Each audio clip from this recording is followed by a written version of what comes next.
Azken astean, Arantzazulaben egonaldia egin dute Mondragon Unibertsitateko diseinu estrategikoa masterreko ikasleek Arantzazulabek proposatutako erronkaren inguruan hausnartzen eta erronkari soluzioak bilatzeko diseinuak lantzen.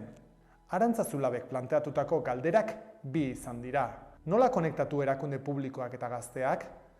Nola indartu gazteen parte hartzea eta ahalduntzea agenda publikoan? Galdera hauen inguruan, diseinu estrategikoko prozesuak eta metodologiak jarraituta, ikasleek gaur aurkeztu dituzte beraien proposamenak.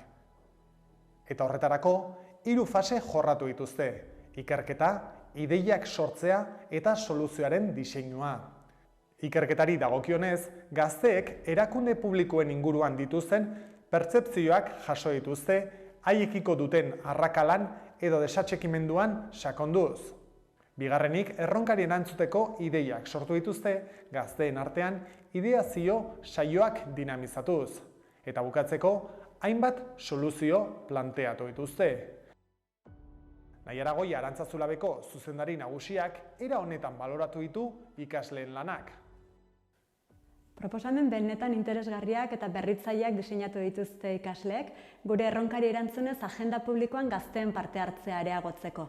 Estrategiak, aplikazioak, komunikazio kanalak, interakziorako espazio erakargarriak aurkeztu dizkigute, eta egia esan harrituta geratu gara astebetean egin duten lana ikusita. Gure konpromisoa da orain, soluzio hauek erakunde publikoetako ordezkariekin partekatzea, jasotako proposamenei jarraipen emateko eta aukerak esploratzeko.